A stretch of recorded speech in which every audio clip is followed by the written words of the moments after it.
स्वागत है बच्चों। मैं अनिल कुमार सिंह गौर, सहायक अध्यापक, पंडित दीनदयाल उपाध्याय राजकीय मॉडल इंटर कॉलेज पचनेही, बांदा। बच्चों, आज हम कक्षा 6 विषय सामाजिक अध्ययन उप विषय पृथ्वी और हमारा जीवन के अंतर्गत अध्याय 4 पृथ्वी की गतियां के अंतर्गत जो आज हमारा प्रकरण है पृथ्वी की गतियों के बारे में आज हम बच्चों अध्ययन करेंगे। आज जो हमारे चर्चा के बिंदु हैं वह है कि पृथ्वी की गतियां, पृथ्वी की दैनिक गति जिसको हम परिभ्रमण के नाम से जानते हैं, पृथ्वी की घूर्णन गति का प्रभाव, पृथ्वी की वार्षिक गति यानी परिक्रमण, ऋतु परिवर्तन, दिन एवं रात की अवधि, पृथ्वी के ताप कटिबंध के बारे में आज हम लोग चर्चा करेंगे। आइए बच्चों शिक्षण बिंदु शुरू करते हैं। पहला है पृथ्वी की गतियां। क्या है ये गतियां, हम इनको कैसे जानते हैं? हमारे सौर मंडल के सभी 8 ग्रह अपनी अक्ष यानी एक्सिस पर, जिस तरह मान लो कि लठ में कोई बॉल फंसा ली जाए तो बॉल घूमती रहती है, तो वो अपनी बॉल पर ही घूमते रहते हैं, बॉल की तरह अपनी जगह पर घूमते रहते हैं, तथा अपनी कक्षा यानी सूर्य की परिक्रमा भी करते हैं। कैसे? जैसे मान लो कि ये आपका सूर्य हो गया, थोड़ी देर के लिए ये आपका सूर्य हो गया। ये सूर्य का जो ये अन्य ग्रहों का एक पथ है जिसको हम लोग कहते हैं कि अपनी अपनी कक्षा या ऑर्बिट पर, ये ऑर्बिट बनी हुई है। यहाँ पर ये पृथ्वी है। ये मान लो कि एक पृथ्वी में आरो पार कोई छड़ लगा दी जाए तो ये जो है ये भी अपना घूर्णन अपने अक्ष पर कर रही है। मान लो इसमें कोई बॉल फंसा देते हैं और बॉल चारों तरफ से घूमती रहती है, तो हम इसको बोलते हैं कि अपनी अक्ष पर घूमना। इसी प्रकार हमारी पृथ्वी भी अपनी धुरी पर घूमते हुए सूर्य के चारों ओर परिक्रमा करती है। पृथ्वी का अपनी धुरी पर घूमना यानी घूर्णन पृथ्वी का परिभ्रमण कहलाता है। क्या कहलाता है बच्चों? पृथ्वी का परिभ्रमण कहलाता है। पृथ्वी का अपनी धुरी पर घूमना यानी ये पृथ्वी की अपनी धुरी है ये, और ये अपनी धुरी पर जो चक्कर लगा रही है, यहीं पर जो घूम रही है, इसको हम बोलते हैं परिभ्रमण या घूर्णन, कुछ भी हम कह सकते हैं उसको। इस प्रकार पृथ्वी द्वारा अपनी कक्षा में सूर्य के चारों ओर परिक्रमा करना परिक्रमण कहलाता है। ये जो अपनी जगह पर घूमती है तो इसको बोलते हैं परिभ्रमण।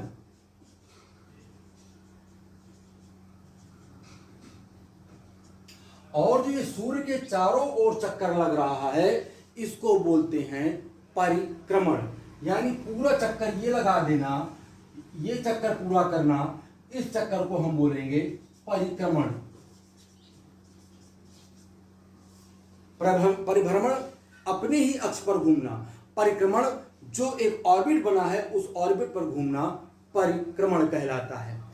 पृथ्वी का एक जो अक्ष है एक काल्पनिक रेखा है जो दोनों ध्रुवों से होकर जाता है। पृथ्वी इसी अक्ष के परितः घूर्णन करती है। ये एक काल्पनिक रेखा मान लो और पृथ्वी इसी के चारों ओर घूमती रहती है।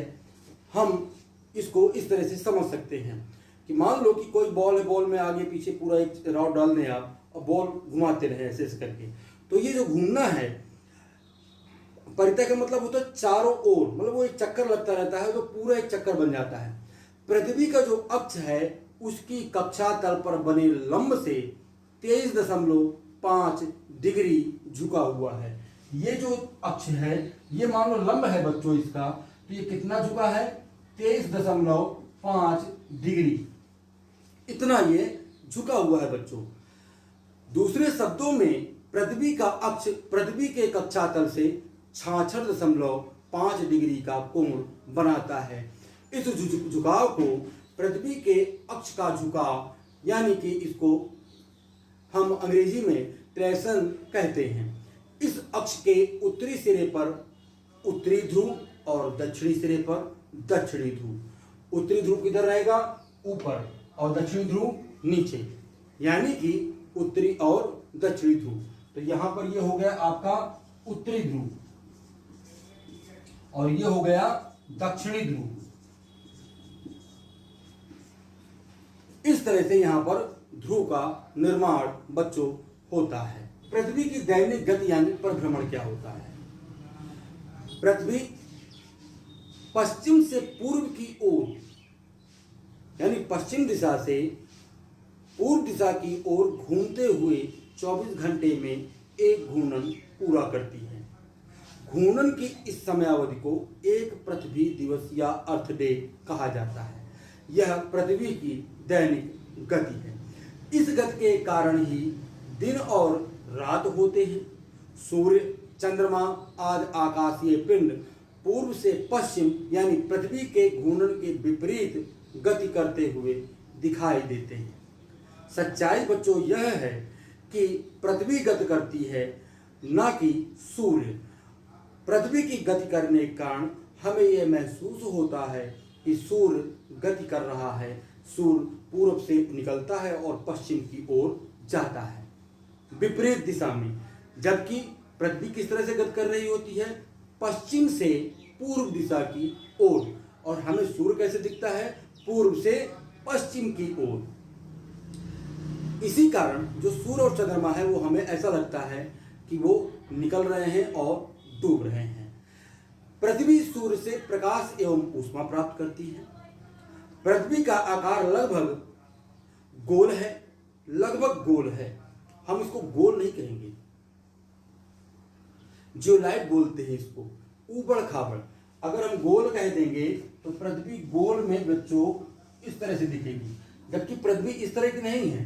पृथ्वी को अगर आप देखेंगे तो इसी बनावट में आप यहाँ पर थोड़ी से ये हो जाएगा, ऐसे ऐसे हो जाएगा, क्योंकि कहीं धार, कहीं पर्वत है, कहीं कुछ है।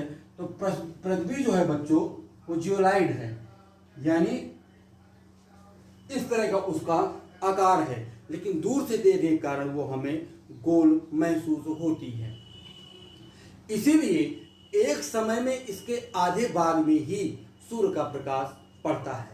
सूर्य की ओर जो वाले जो भाग हैं उसमें दिन होता है और विपरीत भाग में रात होती है। पृथ्वी यानी जो ग्लोब है पर जो वृत्त दिन तथा रात को विभाजित करता है उसे प्रकाश वृत्त या प्रदीप्त वृत्त कहते हैं। मैं यहाँ पर एक स्लाइड लगा रहा हूँ, उसमें आप देखेंगे कि जिधर सूर्य है उधर आपको प्रकाश दिखेगा और जिधर सूर्य नहीं है उधर आपको अंधेरा दिखेगा।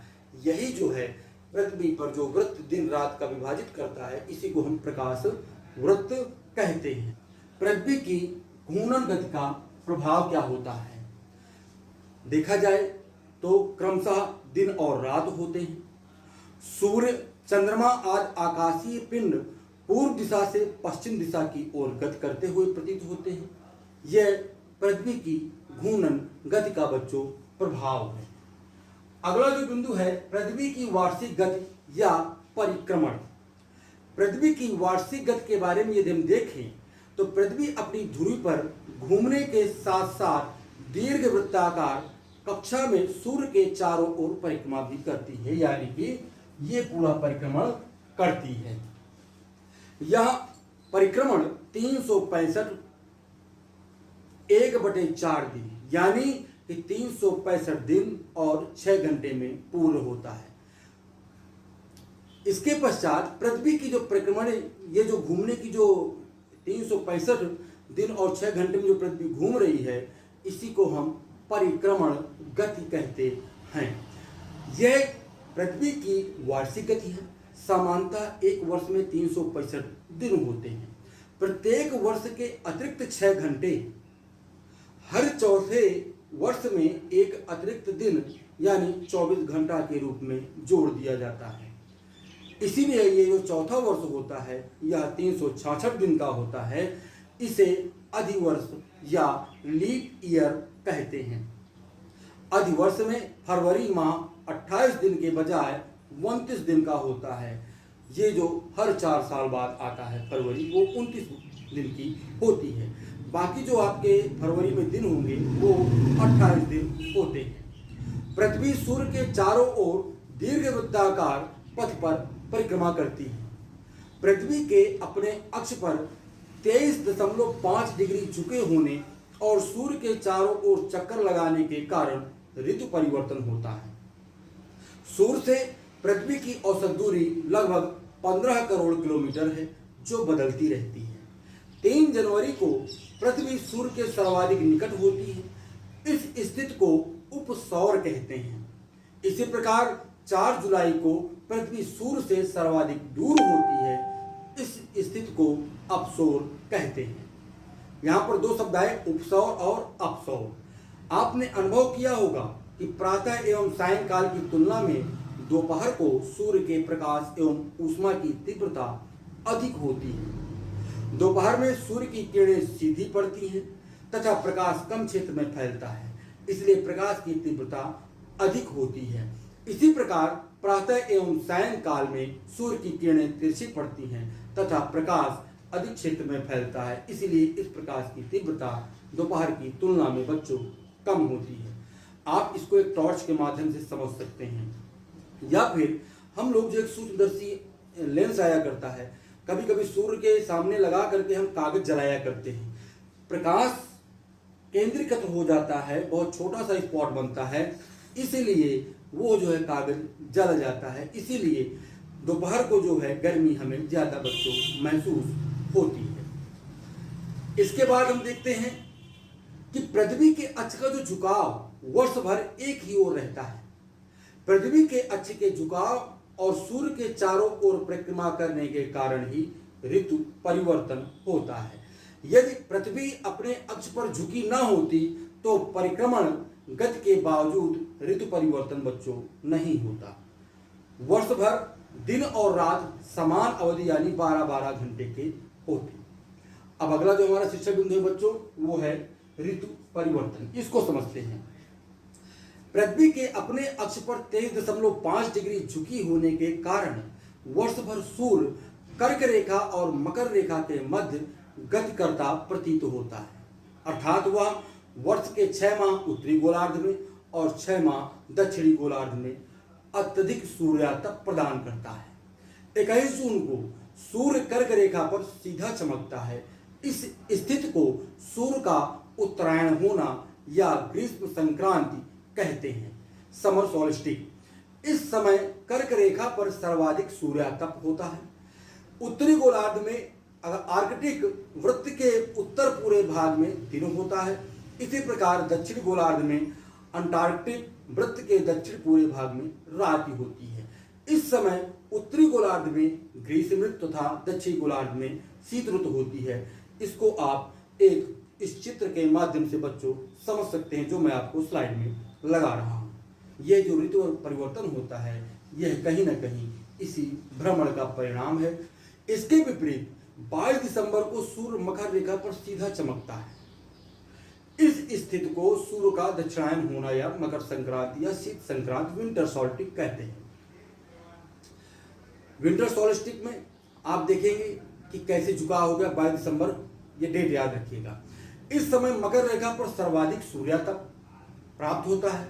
दक्षिण गोलार्ध में अंटार्कटिक वृत्त के दक्षिण पूरे भाग में दिन होता है और उत्तरी गोलार्ध में आर्कटिक वृत्त के उत्तर पूरे भाग में बच्चों रात होती है। इस समय उत्तरी गोलार्ध में शीत ऋतु तथा दक्षिणी गोलार्ध में ग्रीष्म ऋतु होती है। 21 मार्च और 23 सितंबर को सूर्य भूमध्य रेखा यानी विषुवत वृत्त पर सीधा चमकता है। इस समय ना तो उत्तरी ध्रुव और ना दक्षिण ध्रुव सूर्य की ओर झुका होता है। पूरी पृथ्वी पर इस समय दिन रात की अवधि लगभग समान यानी 12-12 घंटे की होती है। विषुवत रेखा पर सर्वाधिक सूर्यातप प्राप्त होता है। इन तिथियों को विषुवत कहते हैं यानी इक्विनॉक्स। 21 मार्च को वसंत विषुवत होता है। उत्तरी गोलार्ध में वसंत ऋतु एवं दक्षिणी गोलार्ध में शरद ऋतु होती है। इसी प्रकार 23 सितंबर को शिशिर विषुवत होता है। उत्तरी गोलार्ध में शरद ऋतु एवं दक्षिणी गोलार्ध में वसंत ऋतु होती है बच्चों। 21 मार्च से 23 सितंबर के मध्य उत्तरी ध्रुव जो है वो सूर्य की ओर झुका होता है। यह झुकाव 21 जून को अधिकतम होता है। इस अवधि में उत्तरी ध्रुव पर दिन तथा दक्षिणी ध्रुव पर रात होती है। यह मैंने आपको अभी पिछली स्लाइड में बच्चों बताया था। अब यहाँ पर एक अगला बिंदु आता है कि दिन रात की अवधि, ये कैसे है, क्या है ये, इस पर चर्चा करते हैं कि 21 जून की स्थिति में ग्लोब के प्रदीप वृत्त को ध्यान से अगर देखा जाए तो हम जैसे जैसे भूमध्य रेखा से उत्तरी ध्रुव की ओर बढ़ते हैं, प्रकाश वृत्त अधिक समय क्षेत्र पर फैलता जाता है। इसलिए हम जैसे जैसे उत्तर की ओर बढ़ते हैं, दिन की अवधि बच्चों लंबी एवं रातें छोटी होने लगती हैं। 22 दिसंबर को इसकी उलट स्थिति होती है। दक्षिणी गोलार्ध में स्थितियां इसकी विपरीत होती हैं, अर्थात वहां 21 जून को दिन छोटी अवधि का और 22 दिसंबर को दिन की जो अवधि है वो लंबी अवधि का होता है। अगला जो हमारा बच्चों शिक्षण बिंदु है, पृथ्वी के ताप कटिबंध। कर्क रेखा और मकर रेखा के बीच सभी अक्षांशों पर मध्याह्न का सूर्य वर्ष में कम से कम एक बार ठीक सिर के ऊपर होता है। इसीलिए यह सूर्य से सर्वाधिक सूर्यास्त तक प्राप्त करता है, अतः इसे उष्णकटिबंध जोन कहते हैं। यहाँ पर मैं एक स्लाइड लगा रहा हूं, आप देखेंगे कि उष्णकटिबंध कौन है और विषुवत कटिबंध कौन है। आपकी जो कर्क रेखा है और जो मकर रेखा है वो कहां पर है, ये आपको दिखाई देगी। ऊपर वाला भाग आपको उष्णकटिबंध है और नीचे वाला जो है वो आपका जो है पूरा का पूरा जो है उष्ण के अलावा है बच्चों।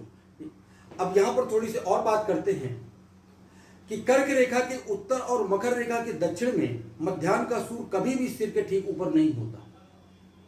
ध्रुवों की ओर जाने पर सूर्य की किरणों का तिरछापन बढ़ता जाता है। इससे उत्तरी गोलार्ध में कर्क रेखा और आर्कटिक वृत्त एवं दक्षिणी गोलार्ध में मकर रेखा और अंटार्कटिक वृत्त के बीच मध्यम तापमान रहता है। इसीलिए इस क्षेत्र को शीतोष्ण कटिबंध कहते हैं। बच्चों, जिन स्थानों पर सूर्य की किरण नहीं पड़ती है, आप स्लाइड में देख रहे होंगे कि जो ऊपर का उत्तरी ध्रुव है वहां पर आपको थोड़ी सी कलर अलग दिखाई देगा और जो नीचे का भाग है वहां पर यहाँ पर सूर्य की किरण ढंग से नहीं पड़ पाती है, इसीलिए इसको शीतोष्ण कटिबंध कहते हैं। उत्तरी गोलार्ध में आर्कटिक वृत्त के उत्तर और दक्षिणी गोलार्ध में आर्कटिक वृत्त के दक्षिण के क्षेत्रों में बहुत ज्यादा बच्चों ठंड पड़ती है। यहाँ सूर्य कभी भी क्षितिज से ज्यादा ऊपर नहीं दिखाई देता। जैसे हमारे यहाँ पूरा सूर्य उगता है और ऊपर आसमान में जाता है, लेकिन जब आप इस क्षेत्र में पहुंचते हैं तो आपको ये लगेगा जैसे वो निकल रहा है बच्चों, सूर्य वहां पर ज्यादा आपको नहीं दिखेगा या ऐसा लगे जैसे डूब रहा है, आपको क्षितिज में ही दिखाई देगा। यहाँ देखा जाए तो इस क्षेत्र को शीत कटिबंध कहते हैं, यानी बहुत अधिक यहाँ पर जो है बर्फ और ठंडी महसूस होती है बच्चों। आज हमने पृथ्वी की गतियां के अंतर्गत बच्चों पृथ्वी की गतियां ये जाना क्या होती है, पृथ्वी की दैनिक गति यानी परिभ्रमण किसे कहते हैं, पृथ्वी की घूर्णन गति का प्रभाव, पृथ्वी की वार्षिक गति परिक्रमण, ऋतु परिवर्तन, दिन एवं रात की अवधि, पृथ्वी के ताप कटिबंधों के बारे में जानकारी हासिल की। ग्रह कार्य नोट करें बच्चों। पहला जो प्रश्न है आपके, इसके आपको उत्तर देने हैं। पृथ्वी के परिभ्रमण एवं परिक्रमण में अंतर बताइए। उत्तर और दक्षिण अयनांतों में अंतर बताइए। प्रदीप्त वृत्त में से आप क्या समझते हैं, स्पष्ट कीजिए। पृथ्वी के घूर्णन गति के प्रभावों का विवरण दीजिए। पृथ्वी के ताप कटिबंधों का वर्णन कीजिए। दूसरा है कारण बताइए। उत्तरी व दक्षिणी ध्रुव पर 6 माह का दिन होता है, क्यों? लीप वर्ष हर चौथे वर्ष होता है, क्यों? 6-6 घंटे वाला अंतर है बेटा, इसमें बच्चों जो है आपको उत्तर देना है। सही वाक्य पर सही का निशान और गलत का क्रॉस का चिन्ह लगाना है आपको, और चौथे में स्तंभों का मिलान करना है। अगले वीडियो में बच्चों हम अध्याय 5 के बारे में अध्ययन करेंगे। थोड़ा अध्ययन करके आएंगे। धन्यवाद।